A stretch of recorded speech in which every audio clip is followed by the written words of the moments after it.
Hello everyone, welcome back to channel.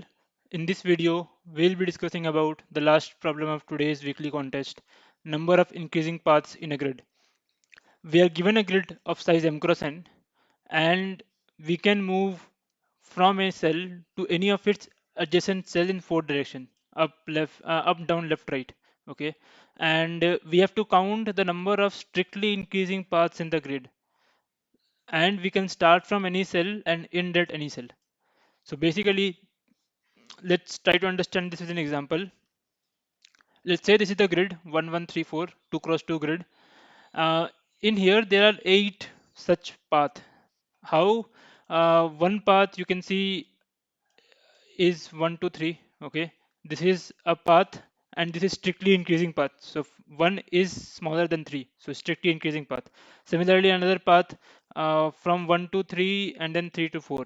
This is another path which is again strictly increasing. Similarly, 1 to 4 is another path. Okay, and 3 to 4 is another path. So till now we have counted 4 paths, right? And like these are the 4 paths, and each of these it's in itself is a path. So only one is a path, only one is a path. Like it's only strictly increasing, right? There's only one node, so there is no point of strictly increasing sequences. It's itself in itself is a strictly increasing sequence. Similarly, this 4 in itself is a strictly increasing sequence. So there are total 4 plus 4, 8 number of paths in this 2 cross 2 grid, which is strictly increasing. So now how to solve this? Like this is what you have to find, and because the number can be huge, number can be around 10 to the power 9 plus 7. Like number is used, so you have to you have to give the answer in a modulus of 10 to the power 9 plus 7. So if you see that you have to give it in the modulus of 10 to the power 9 plus 7, this itself means that number of paths that can be formed is 10 to, is greater than 10 to the power 9 plus 7. Like should be greater than. Otherwise, why they would have asked for modulus. But anyway, let's try to again enumerate all the paths. Like can you enumerate all the paths in this particular grid? So enumeration, let's say that you like we have all these uh, four direction that is allowed, right? Left, right, up, down.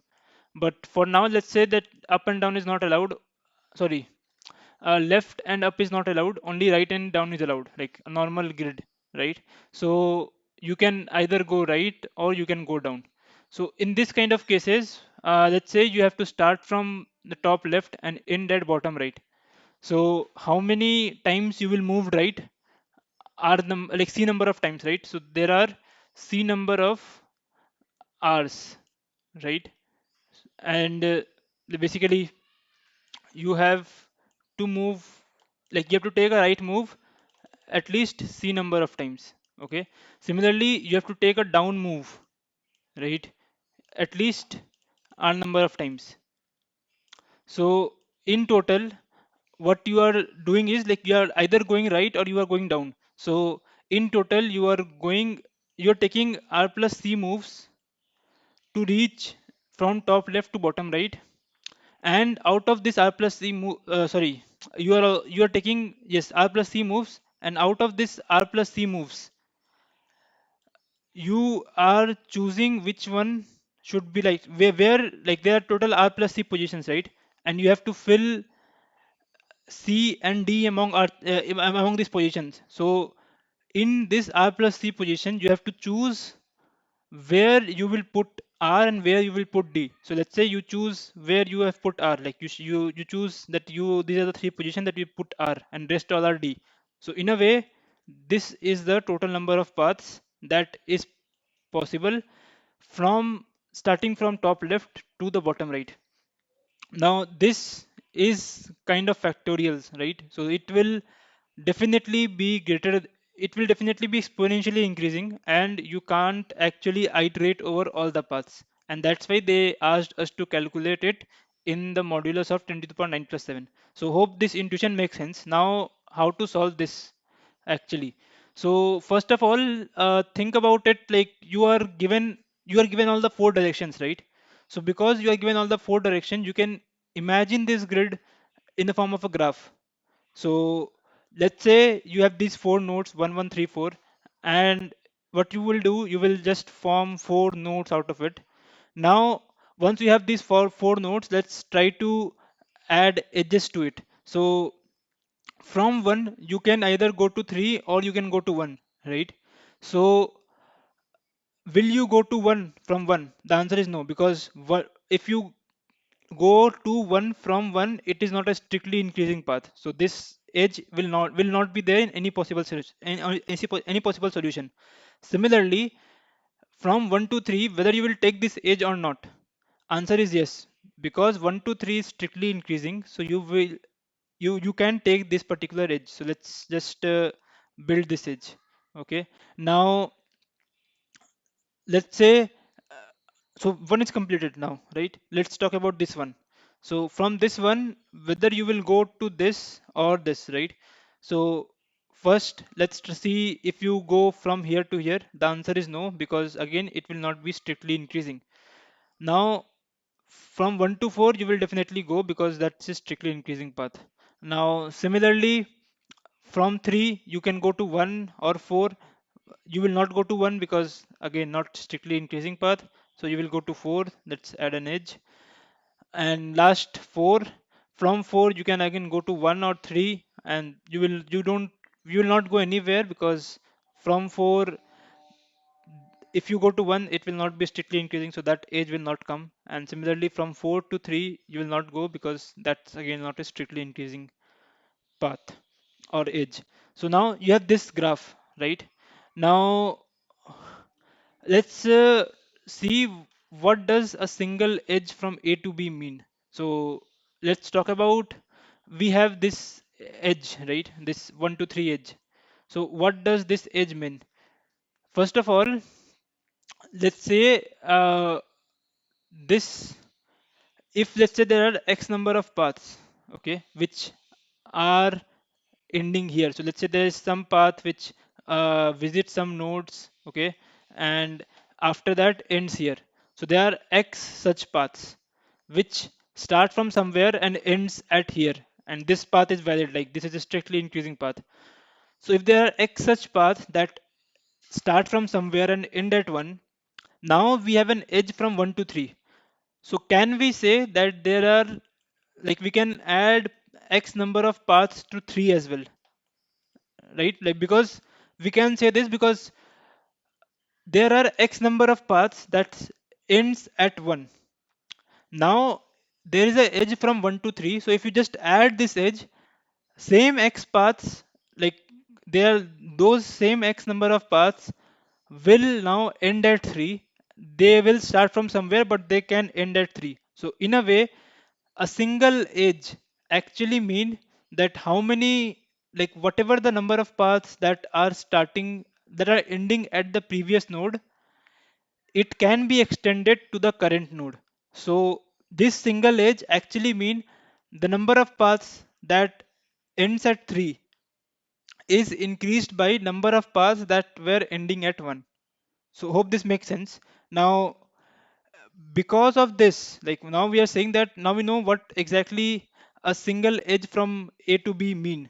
So now where, like next question is, now we have to solve this problem, right? Where you will start from. So from which node you will start your journey from. In the question it is given that you can start from anywhere, but if you start from 3, right? Like let's say you start from 3. So if you start from 3, you will not be able to find out all the paths, because from 3 you can go to 4, you can find out all the paths that 3 goes to, but you will not be able to find the paths that is coming from somewhere to 3, right? So for finding the number of paths from for 3, it is not possible for you to actually start at 3. So where you will start from? The answer is, so first of all, you mean that you know that every edge A to B actually means that you will be contributing something to B, right? So in a way, you will start from some node which doesn't have this B at all. So basically, you will start from a node which doesn't have any incoming edges, because let's say for this node, this it doesn't have any incoming edges, right? So because this node is alone, this doesn't have any incoming edges.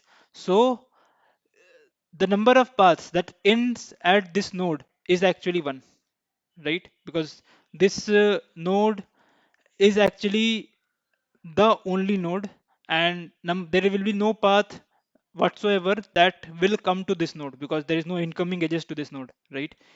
So now where to start from? You will always start from the nodes which doesn't have any incoming edges. So these are the two nodes that you will start from.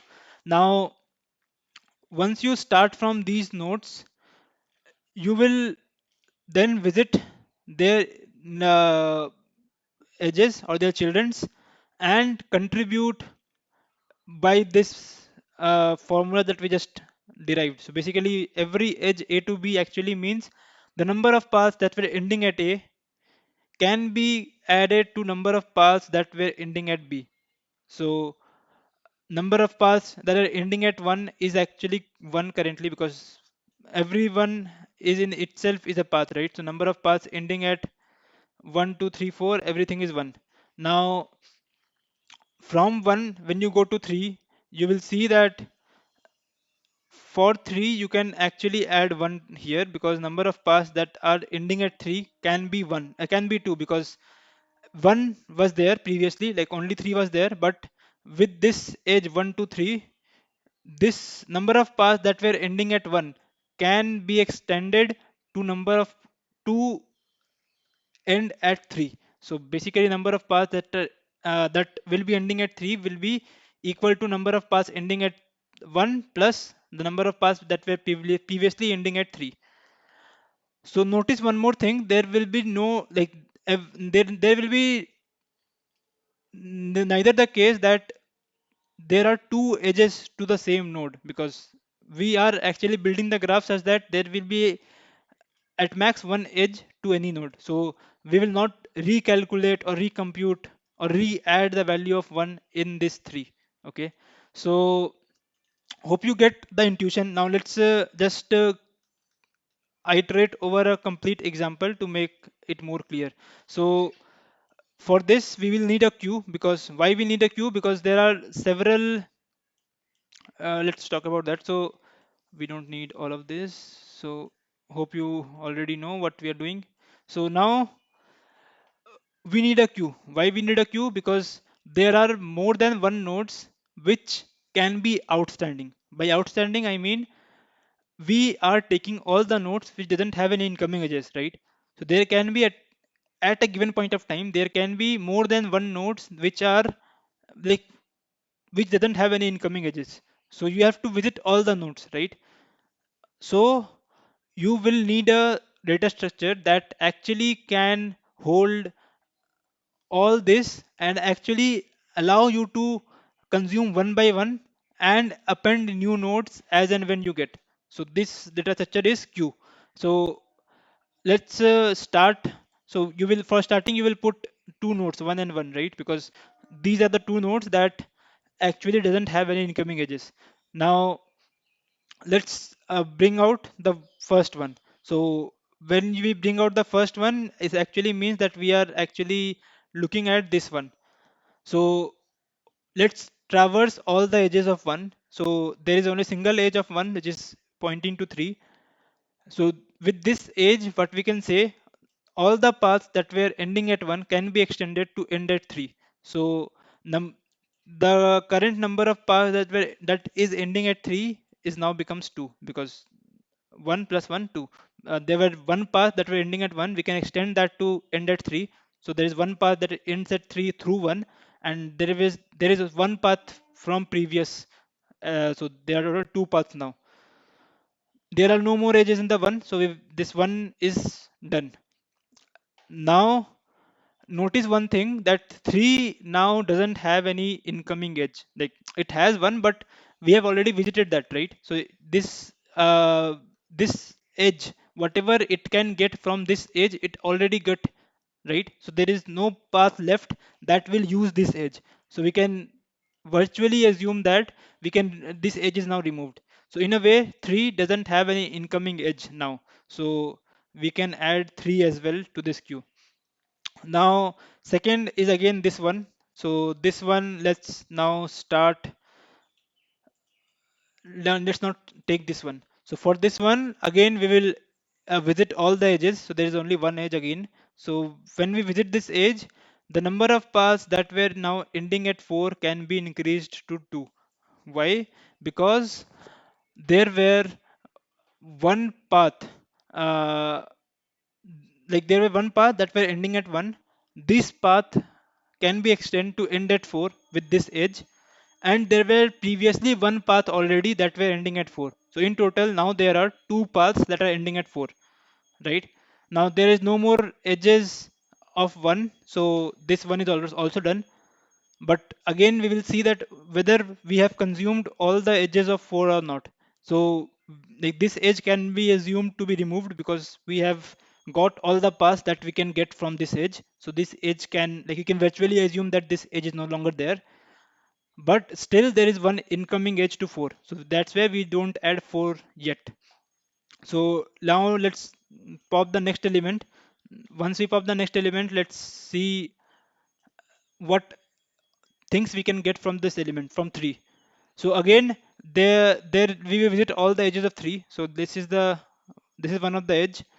So from 3 to 4, now number of paths that are ending at 4 can be increased to 4, right? Because there were two paths that were ending at 3, right?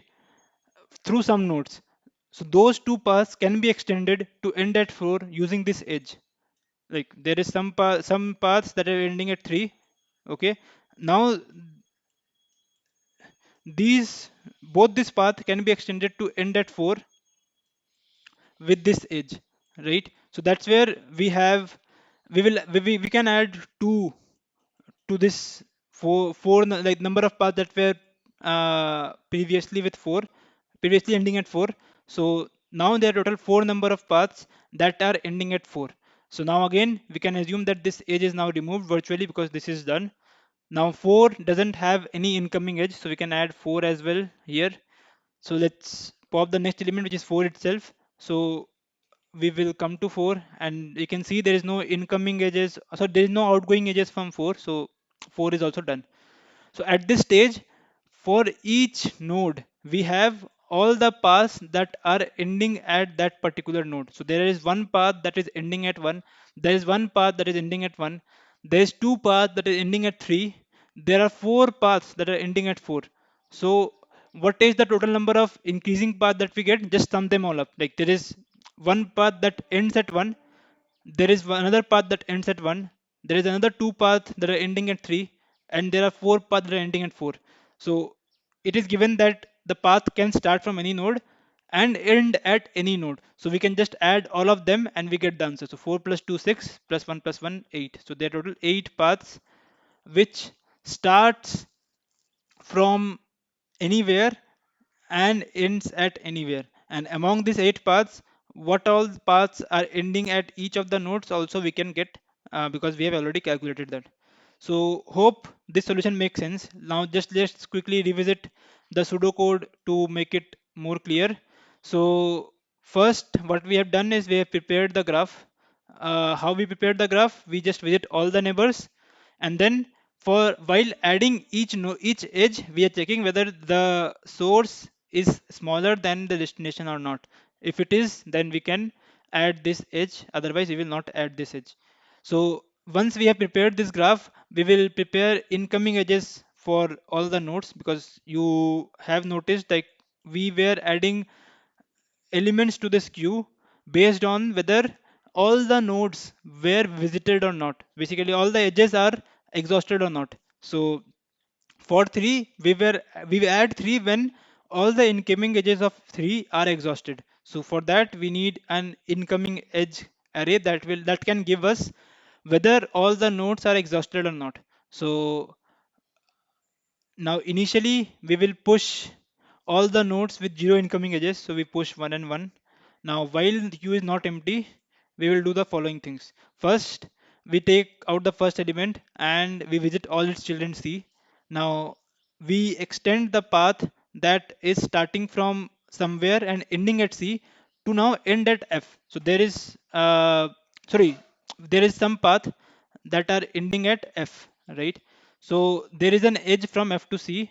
So what we are saying that all these paths now can end at C because they are already ending at phi F. Just take one more edge and end at C. So we are adding, like increasing the number of paths that are ending at C by number of paths that are ending at F.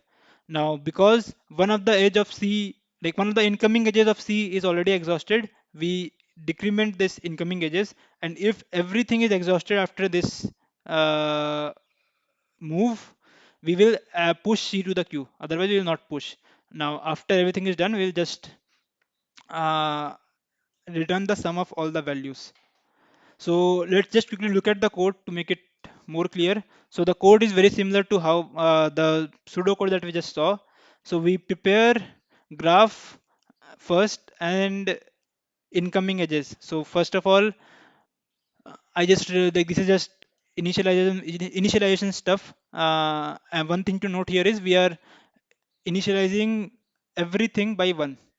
Like there are total rows into columns number of cells, right? So we are initializing everything of them as one. Now for each cell or for each cell in the grid, we are finding its id is just a hash. You can take any hash. I am taking this row into r into cols plus c. Now you will visit all its neighbor are all the four edges, like up down left right, and you will see whether they are valid or not, like the neighbors are valid or not. Basically they can cross the grid, right? So for example, neighbor of one, if you go up it is crossing the grid, so there is no, this neighbor is not there actually. So that is just checked here. Now we will add an edge. Remember the condition of adding an edge is whether the value is less or not. This is the next cell that we are visiting, and this is the current cell. So if value is actually less of the current cell, we will add this edge. So from current cell to next cell ID, and we will increment the incoming edges of next cell ID as well. So once we have this, we will prepare the queue with by pushing every cell which has zero edges. After that, we will do very simple thing. We just pop one by one, visit all the children, and for each children, just extend the path and decrement the incoming edges. After, if incoming edges is now zero, you will just push it. So basically we are checking whether we have exhausted all the incoming edges of this particular node or not. If yes, we will just push it to the queue so that the next set of edges from it can be visited. After this, we will just sum them all up. So hope you got the solution. If you have any doubts in this question, please post them in the comment section below. I will be happy to answer. If you like the video, give it a thumbs up and do subscribe to the channel if you haven't already. Thank you.